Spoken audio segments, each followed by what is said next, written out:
Coach Abdeslam Ouaddou, welcome to Orlando Pirates. Coach, welcome to the biggest institution in South Africa. And this institution is called Orlando Pirates. You know, the Orlando Pirates family, the Orlando Pirates fan base, they welcome you with both their arms. You know, the fact that the Orlando Pirates management decided to choose you over so many coaches in the world, it means they saw something in you. And once they have actually welcomed you, or they've given you, you know, the responsibility of leading this team, all that we can do as Orlando Pirates supporters is to support you with everything that we have. Coach, I actually went and I watched the entire interview that you did with Pirates TV on YouTube. It was 54 minutes 11 seconds long, and because of that video, Coach Ouaddou, this is why I decided to dedicate this video to you. You know, I will urge you, Coach, that you go and watch part 1 of the video where I broke down tactically of what I think Orlando Pirates, you know, might need to do, you know, this coming season. And this was based on everything that has happened at Orlando Pirates last season. That's why I shot that video. And today I am shooting part 2 of that analysis as well, you know, for you, you know, to consider. And the reason and I found the courage to do this video is because of 2 key things that you mentioned in that 54 minutes 11 second video.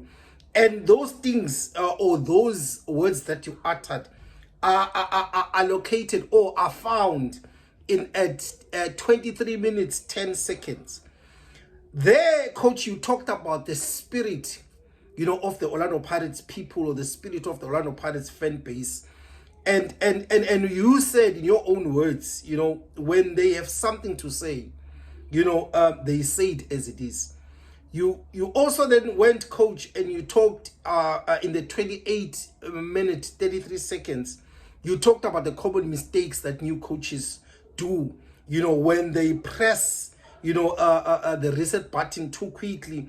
And you gave me the impression that, you know, when you come to Orlando Pirates, you are not starting the project from scratch. You are continuing from what Uchose, you know, left. And this is what you said, Coach. But like I told you, I like the spirit of people in South Africa. When they have something to tell it to you, they tell it to you. We have to keep the legacy, to keep the work that have been done and well in the proper way. Usually when a coach comes in a club, he wants to destroy everything. You almost want to come in and say, oh, this is now my team. You know what I mean? Yeah. No, we have just to be clever and to analyze what was good, and maybe to come and to bring something and to build on this foundation that have been well done by the previous coach and the previous coaches as well. I think it's very important to build on that. Coach, it's for that reason that I dedicate this episode to, you know, and also, as I said, I recommend that you go and watch episode 1 and look at the recommendations, Coach Ouaddou, you know, in that, because I talked about why I'm advocating for Orlando Pirates to change the formation and play with 2 strikers. And I think the reason why Kwaiba was signed, the reason why Mbutuma was signed, is because Orlando Pirates is looking to play with, with two strikers, especially the fact that we still have Umabasa, we still have Umahopa, we still have Radio Pane, we still have Lepasa, in that regard, which means already, if I count, Orlando Pirates already has about, 6 players in that position, coach. And coach, in episode 1, I talked about the formation change.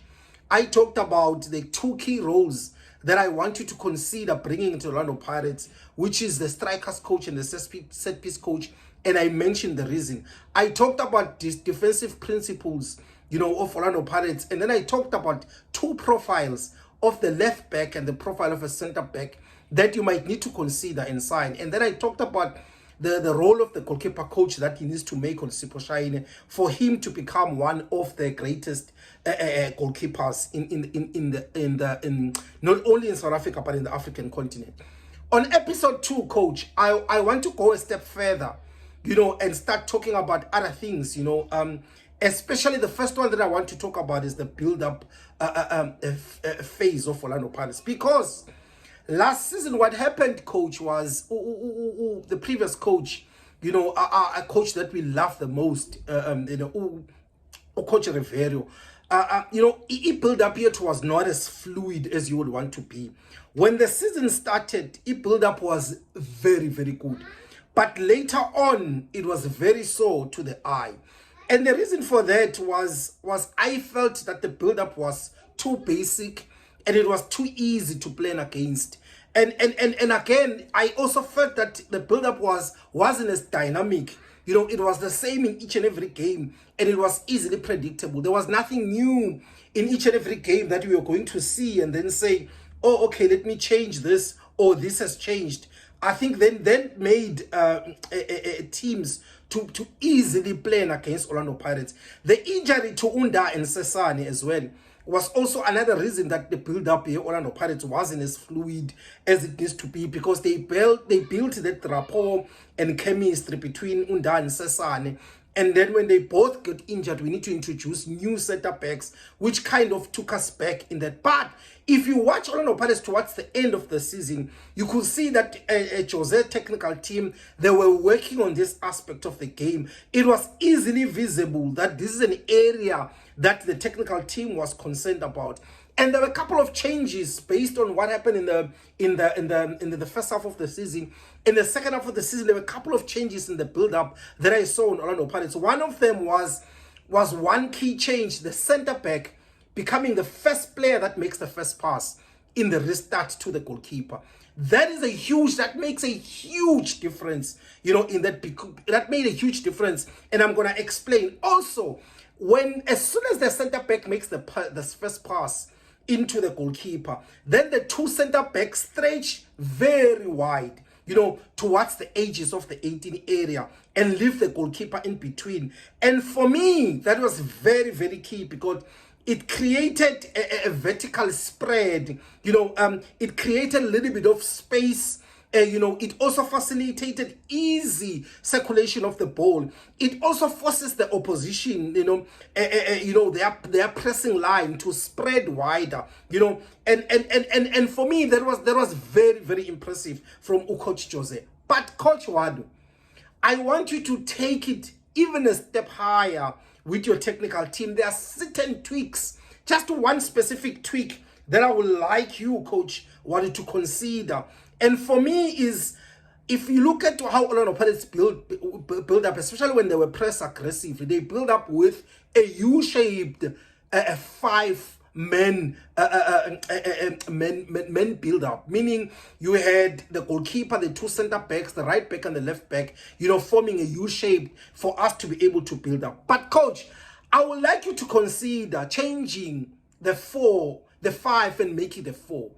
And still be able to play out easy, coach. In my own view, what I'm suggesting is that, coach, what needs to happen is that you need your center back Unda to be on your right hand side, coach. You need Umbogazi to be on the left, but they must be at the corner of the 12 yard, and then you have your goalkeeper in between them. And then, coach, what you can also then do, coach, in that regard is, You then need to take your right back, coach, and invert him into midfield. And then you have your left back closer into the 18th area, and you create a U shape of 4. What that helps, coach, it's going to help with us, is that now all of a suddenly in midfield, you push one midfielder, whether it's going to be Umbule, whether it's going to be Mbate, you push him further high, you uhlala no Nduli, then uhlala no Diano into that midfield role. And then also, coach, what I will also want you to do is also to ensure that up front, instead of having one striker up front on build up, please push a second striker into that. The reason for that, coach, is because all of a sudden, when you push a second player there, you are forcing the team to have 2 players up front. Normally, South African teams, because they will not have 2v2 in that kind of situation. Instead, they will add an extra player into that lapapambili, marking those 2 players. What that does, coach, it creates numerical and positional superiority in this phase. Because Bafet, the reason of a build up, is you don't, because remember, let's compare it. If you just hoof the ball forward, from build up play, you are moving away from having 100% control of the ball to having a 50-50%, because you don't know who's going to win the first ball. You're not sure who's going to win the second ball. The reason why you want to have a patient build-up is so that you keep the 100% possession of the ball in your control. The second reason of what you want to do a patient build-up is to find space behind the press. You always want to find a free player. You always want to find the free space in that. The other reason is you want to use your numerical superiority to your advantage. The last one, you want to create imbalances in the right areas where you want to attack the opposition. Because once you push Umbata no Mumbule in that central midfield role, right, and then you've got 2 players up front, I can guarantee you opposition teams are going to want to create a 3v2 situation in their own third. What that does, coach, it then means all of a sudden in the field, you now have a 9v7, which means Orlando Pirates will always, in every build-up, have 2 players that are free, which means our build-up becomes a little bit smooth and a little bit quicker. Then the second thing, coach, that I want to recommend is now, when we are going to the progression phase, some people, especially when we are in zone B, because the field, soccer field is divided into so many zones. And if we look at in terms of the horizontal zones, there are 5 of them. So you've got the right, and then you've got the left, horizontal corridor, and then you've got the 2 half spaces, the left and right, and then you've got the center. And then if you look at the vertical zones, you always have some, they call it zone A, B, C, D. Some they call it zone 1, 2, 3, 4. I always like to call it, the first zone is your alarm zone. Some they call it the danger zone. And then you've got zone B, which other people call the welfare. I call it the welfare zone. Some people call it the security zone. Some they call it the comfort zone. And then which is zone C, I call it, for me, I call it the creation zone. Some people call it the penetration zone. And some people call it the final third. And then the zone D, I call it the definite zone. Some people call it the structured zone. Some call it the finish zone.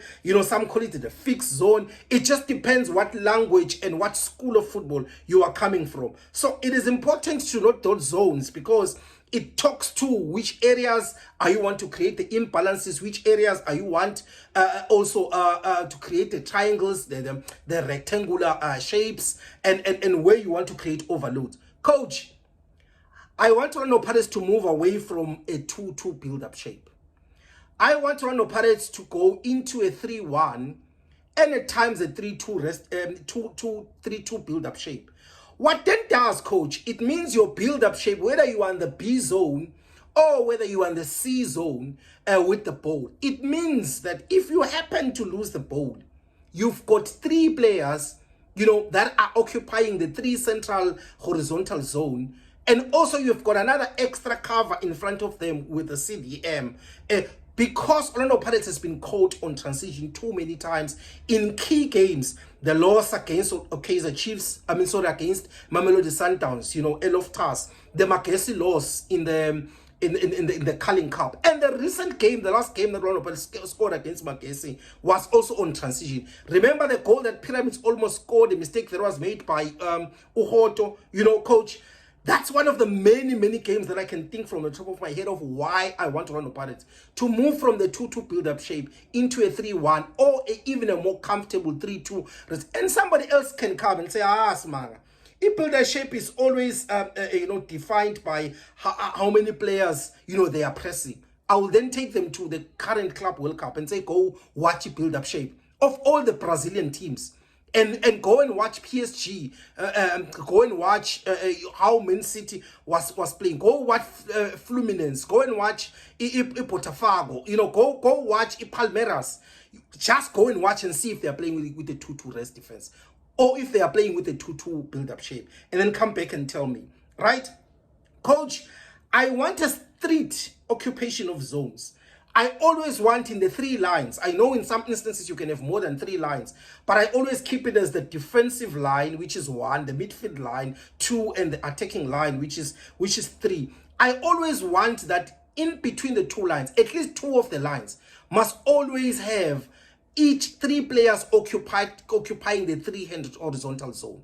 And Shoguts, we always in that space. Whatever that happens, you always have players into those particular zone for us to be able to control the game. Because Orlando Pirates games, as much as they can say they've won the games, but there was no control of the match. You know, Orlando Pirates will win games, but there was no control of that particular game. Coach, I also would love Orlando Pirates, to ensure, as I say, control games and have that central corridor overload. I want that compactness and narrow with numbers in midfield, because Orlando Pirates always like to move the ball quicker using the central corridor. I would like us to, in this season, we move the ball a little bit quicker. One of the of something that I learned from our CAF Champions League is our build-up in the PSL is very slow. You pass the center back, when you come back, the ball is still with the center back.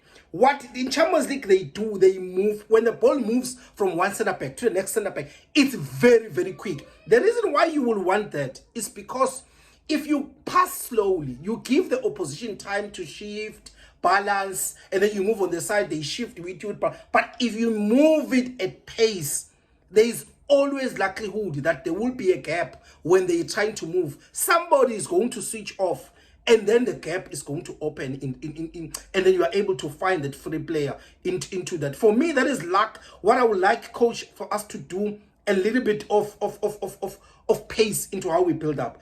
Coach, I would like the movement of the front 3 to be to front 2, because now I'm saying the front 2 to be a little bit fluid. And it must be dependent on the profile. One of the weaknesses of Orlando Pirates before was when you play a certain player up front, you don't supply them with the ball based on their ability. You cannot play Umabasa and you want him to run over the defensive line. That's not his strength. You cannot play Ulepasa and you want him to hold the ball and link up play. That's not his look. So I would like us the fluidity of the front, and the front 2 in terms of profile. When you play them, it must be players of different profile. Obviously, it will depend on the opposition that you are playing with and weaknesses that you have identified. Because one of the good things about the 2 players that I've noticed, as Kwaiba, for instance, is a master of the ball runs. He creates space out of nothing. He makes runs in the half spaces. He makes runs in the shoulder of the defenders.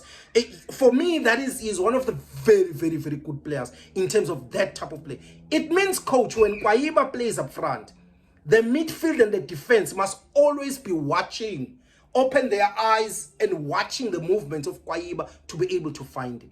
But when you are playing a Mabasa, you are not, when you're playing a Mabasa and Kwaiba, you know Mabasa is always going to drop.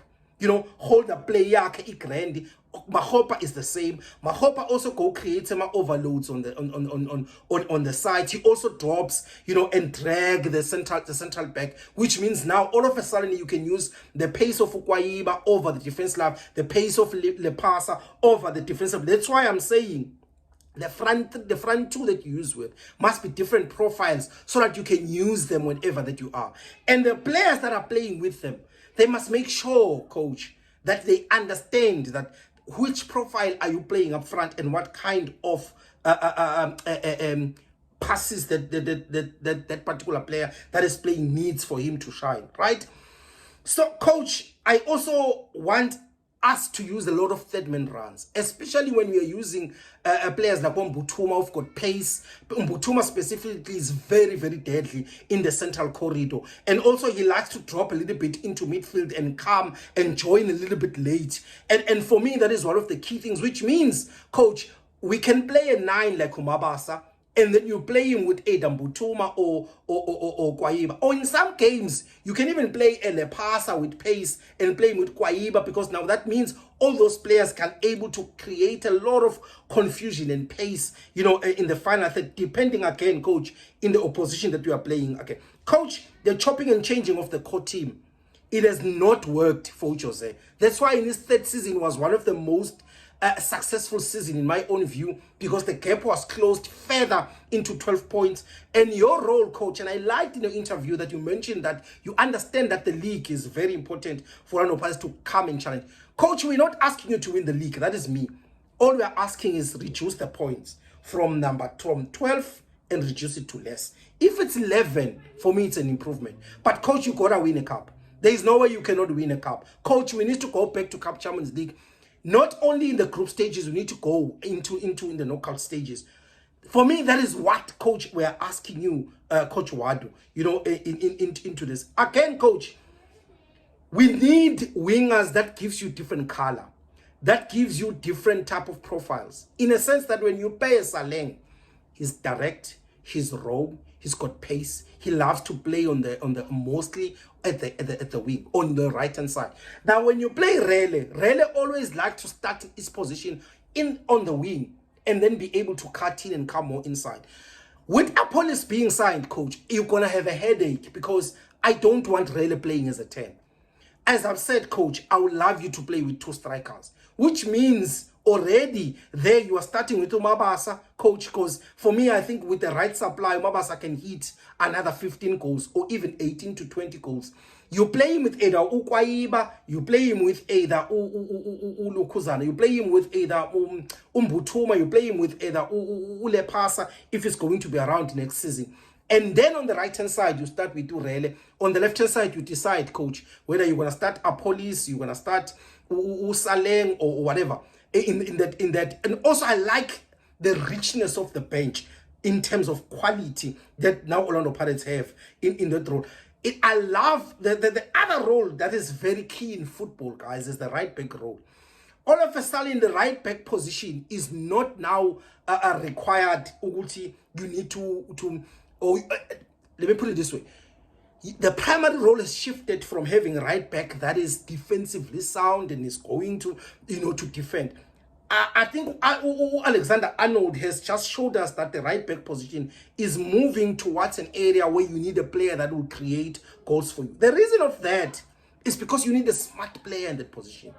A smart player that is able to create chances from that particular zone. A player that knows when to do underlapping runs, overlapping runs, depending on what type of a winger that you're playing. If you're playing with a Saleng, you're going to make more runs, you know, in the half channel. But when you're playing in quarter, it means you need to go to the line because quarter likes to cut in.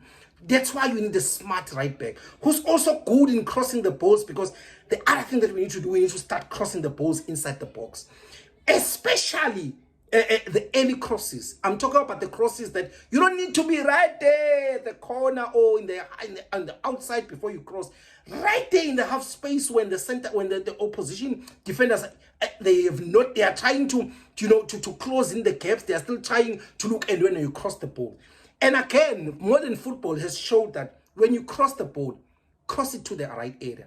Right in between the defenders, whether it's the center back, the left center back with the left back, the center backs themselves, or the right center back with place the ball there. Strikers make runs in between the defenders. Don't make runs anywhere else. It's either in between or over, depending on where you are into that. So I would like to see more wide crosses inside the box, but the early cross defines what a top right back is, coach. And like in the final third, coach, I love when I listened to interview. You talked about, transition with pace. And that is what Orlando Pirates has been, that it build up in the A zone in terms of pace or in terms of the movement of the ball, in terms of how quickly you move the ball, is not the same in the B, is not the same in the C. Because when we get into C, we get into a certain gear. In the D, we are on the run.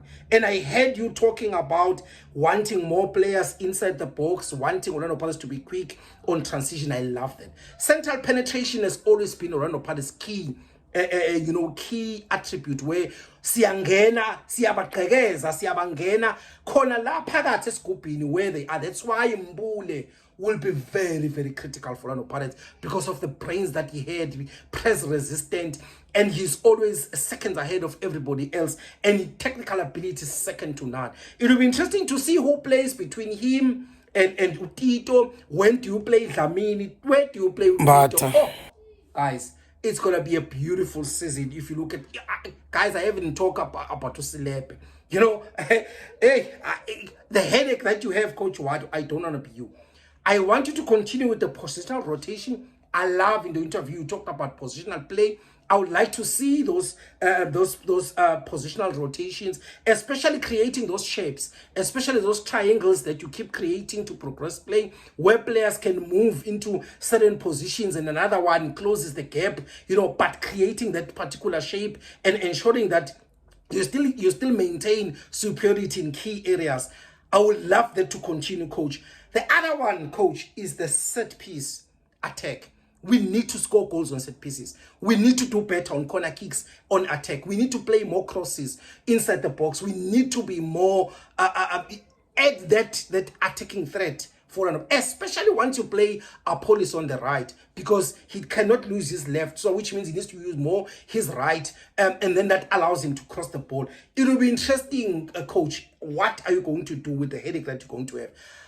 The last one, coach, I still believe that if Mabasa gets injured, you don't have a profile of a 9 that is strong, that's got physicality, that's got height with aerial threat. Makhubu is physically meant to be that, but he's not that. Makhubu for me is more of a 10. He's more going to compete nabo. He's going to compete Mwabo Kwaiba. He's going to compete nabo Mbutuma. He's not necessarily going to be a 9, which means you still need a 9. In my own view, that is even taller than the 2 that you have already. But think about it, coach. I think I'm enough with the sub with the players that are signed, but I still feel there are 3 profiles that I'm still concerned about. The left back position, a tall left back, into that space, a center back that is tall as Unda, a number 9 that is more complete in every sense of play, meaning link-up play, hold-up play, physicality, aerial threat, running on the shoulders, somebody that when you bring, he gives you all. I'm talking about a profile, you won't find a Mayele, but I'm talking about a profile that is like that. And I've always watched this boy, Wonder Boy Makhubu. He always interests me in terms of how he can be developed to be a complete player. Mapakania, if there's anything that I've missed, bafethu ngenani man. Ningishaye ngama comments, ningishaye ngama likes and subscribe to the channel.